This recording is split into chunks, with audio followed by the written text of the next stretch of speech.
ছেলে বাচ্চা পেটে থাকার লক্ষণগুলো অনেকেই জানতে চান। গতানুগতিক যে সমস্ত লক্ষণ আমরা ইউটিউবে পেয়ে থাকি, আমাদের বয়োজ্যেষ্ঠ মহিলারা বলে থাকে, তার চেয়ে অনেকেই কারো ব্যক্তিগত অভিজ্ঞতা সম্পর্কে জানতে চান। আজকের ভিডিওর মাধ্যমে আমি আমার ব্যক্তিগত অভিজ্ঞতা আপনাদের সাথে শেয়ার করব যে ছেলে বাচ্চা পেটে থাকা অবস্থায় আমার কি কি লক্ষণ ছিল। সবগুলো লক্ষণই আমি আপনাদেরকে জানাবো, যা যা মোটামুটি আমরা শুনতে পাই। সব কিছু জানতে কিন্তু সম্পূর্ণ ভিডিওটি জুড়ে আমার সাথে থাকতে হবে। আজকের ভিডিওতে যদি আপনারা নতুন হয়ে থাকেন তবে অবশ্যই চ্যানেলটি সাবস্ক্রাইব করে দেবেন। ফেসবুক পেজ থেকে আমাদের এই ভিডিওটি দেখে থাকলে পেজটি ফলো করতে ভুলবেন না। চলুন শুরু করা যাক। অনেকেই বলে থাকে ছেলে বাচ্চা পেটে থাকা অবস্থায় মর্নিং সিকনেস বা বমি বমি ভাবের সমস্যা কম হয়। এটি আমার ক্ষেত্রে একেবারেই সঠিক বলে প্রমাণিত হয়েছে, কারণ আমার ছেলে বাচ্চা পেটে থাকা অবস্থায় কোনো প্রকারের মর্নিং সিকনেস বা বমি বমি ভাব আমার অনুভব হয়নি। পুরো গর্ভাবস্থায় আমার বেশ ভালো গিয়েছে। এবং ছেলে বাচ্চা পেটে থাকা অবস্থায় আরও একটি যেটি কথা বলা হয় যে মায়ের মুড বেশি ভালো থাকে, মা বেশি ট্যান্ট্রামস করেন না বা মুড সুইংসের যে সমস্যা তা তার কম পরিমাণে অনুভব হয়। আমার ক্ষেত্রে এটিও পজিটিভ হয়েছে। আমার মুড মোটামুটি ভালোই থাকতো।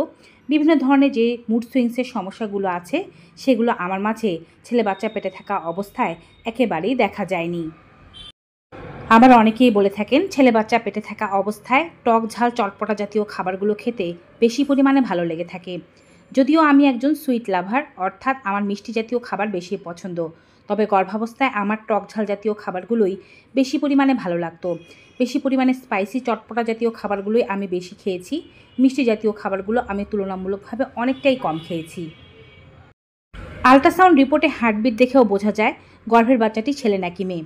বলা হয়ে থাকে 140 বিট পার মিনিট যদি হয়ে থাকে বা তার চেয়ে কম হয়ে থাকে তবে আপনার ছেলে হবে, আর যদি বেশি হয়ে থাকে তবে আপনার মেয়ে হবে।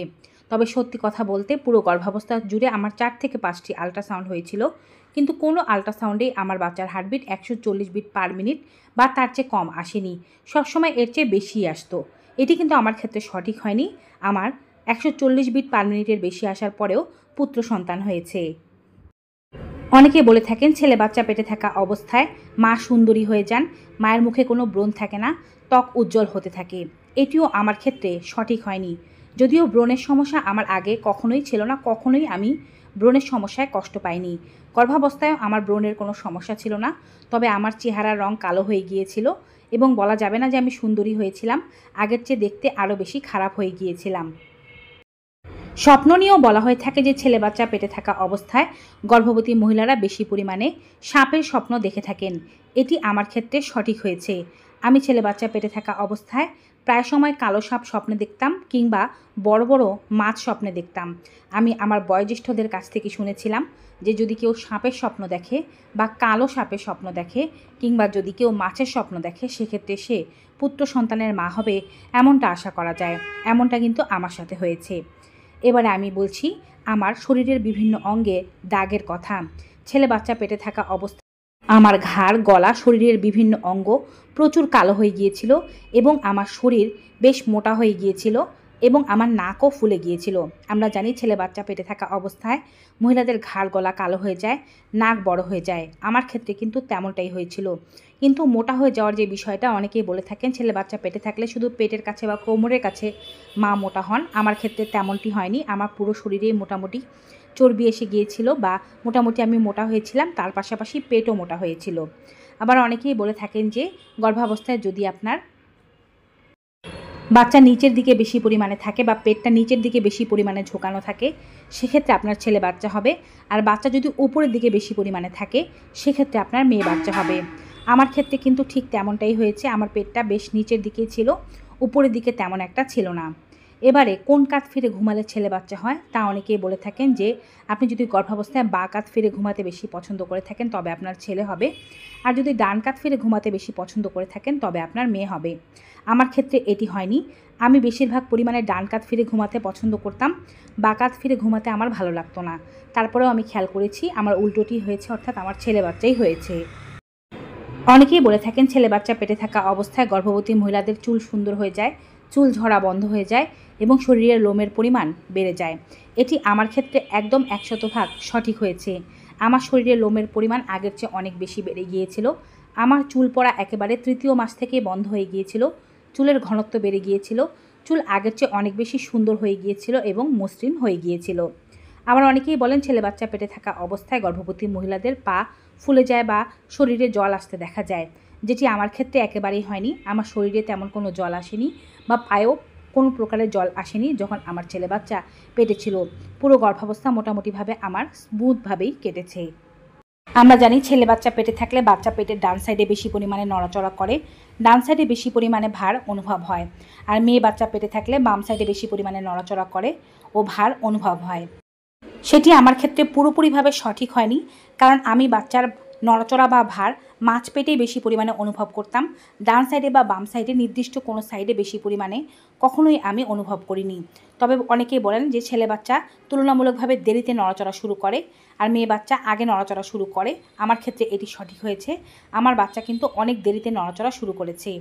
আবার অনেকেই আল্ট্রাসাউন্ড রিপোর্ট দেখে বলে থাকেন যে প্লাসেন্টা যদি অ্যান্টেরিয়র হয় সেক্ষেত্রে মেয়ে বাচ্চা হয়, আর প্লাসেন্টা যদি পোস্টেরিয়র হয় সেক্ষেত্রে ছেলে বাচ্চা হয়। আমার ক্ষেত্রে এটিও সঠিক হয়নি, আমার প্লাসেন্টা অ্যান্টেরিয়র ছিল, তবুও আমার কিন্তু ছেলে বাচ্চাই হয়েছে। আর পোস্টেরিয়রদের ক্ষেত্রেই যে এমনটি হবে এটি বলা যায় না, এটি সাধারণত অধিকাংশ নারীদের ক্ষেত্রে হয়। পোস্টেরিয়র থাকলে ছেলে বাচ্চা হয়, অ্যান্টেরিয়র থাকলে মেয়ে বাচ্চা হয়, তবে সবার ক্ষেত্রে এমনটা হবে এটি বলা যাচ্ছে না। এছাড়াও স্তনের পরিবর্তন বলা হয়ে থাকে, ডান স্তন বেশি পরিমাণে বড় হলে স্পর্শকাতরতা দেখা দিলে ছেলে বাচ্চা হবে। আমার ক্ষেত্রে এটিও উল্টো প্রমাণিত হয়েছে, আমার ডান স্তন বেশি বড় হয়নি, বরঞ্চ বাঁ স্তনে বেশি পরিমাণে বড় ছিল এবং এতেই বেশি পরিমাণে স্পর্শকাতরতা ছিল। এছাড়াও অনেকেই বলে থাকেন যে আপনার যদি নর্মাল ডেলিভারির সময় ডেলিভারি পেইন তুলনামূলকভাবে আগে ওঠে এবং আপনার কোমর থেকে ব্যথা উঠে তলপেটে ব্যথা ছড়াতে থাকে, সেক্ষেত্রে আপনার ছেলে বাচ্চা হওয়ার সম্ভাবনা বেশি। আমার ক্ষেত্রে ঠিক এমনটাই হয়েছে, এটি আমার সাথে 100% মিলে গিয়েছে। আমার বাচ্চা তুলনামূলকভাবে বেশ আগেই জন্ম হয়েছিল। 8 মাস 24 দিন কমপ্লিট হওয়ার পরই ডেলিভারি পেইন আমার উঠে যায় এবং আমার পেইনটি কোমর থেকেই ছিল এবং আস্তে আস্তে তলপেটের দিকে ছড়াচ্ছিল। কিন্তু আমারই পরিচিত একজনের কাছে আমি শুনেছি যার মেয়ে বাচ্চা হয়েছে, তার পেটের দিকে বেশি পরিমাণে ব্যথা করেছে। তার বাচ্চা 9 মাস কমপ্লিট হয়ে যাওয়ার পরেও প্রায় 10 দিন পরে হয়েছে এবং দীর্ঘ সময় পর্যন্ত পেটে থাকার পরই তার বাচ্চাটি হয়েছিল। আবার পেটের লিনিয়া নিগ্রা বা কালো দাগ দেখে আমরা যেটা বুঝতে পারি যে কালো দাগ যদি সরাসরি থাকে, কোনো প্রকারের আঁকা বাঁকা না থাকে, সেক্ষেত্রে ছেলে বাচ্চা হবে, আর কালো দাগে যদি আঁকা বাঁকা থাকে সেক্ষেত্রে মেয়ে বাচ্চা হবে। আমার ক্ষেত্রে কিন্তু এটিও সঠিক প্রমাণিত হয়নি। আমার কালো দাগ ঠিকই ছিল লিনিয়া নিগ্রা, কিন্তু সেটি একটু পরিমাণে আঁকা বাঁকা ছিল নাভির কাছ দিয়ে, তারপরেও আমার ছেলে বাচ্চা হয়েছে। আবার আরেকটি যেটি কথা বলা হয়ে থাকে, নাভি যদি ফুলের মতো ফুটে বাইরের দিকে বেরিয়ে আসে সেক্ষেত্রে আপনার ছেলে বাচ্চা হবে, নাভি যদি ভিতরেই থাকে বা আগের মতোই থাকে সেক্ষেত্রে আপনার মেয়ে বাচ্চা হবে। এই কথাটিও আমার ক্ষেত্রে একদমই সঠিক বসেনি। আমার নাভি ফুলেনি বা বাইরের দিকে বেরিয়ে আসেনি, তারপরেও কিন্তু আমার ছেলে বাচ্চা হয়েছে। তো আমি মোটামুটিভাবে আমার ব্যক্তিগত অভিজ্ঞতা আপনাদের সাথে শেয়ার করলাম।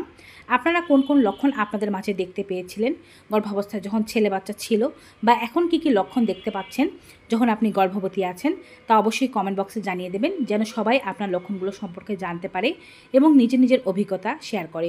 ভিউয়ার্স, আজকের ভিডিওটি এখানেই শেষ করছি। সবাই ভালো থাকুন, দেখা হবে নতুন কোনো ভিডিওতে নতুন কোনো উপকারী তথ্য নিয়ে। Goodbye and take care.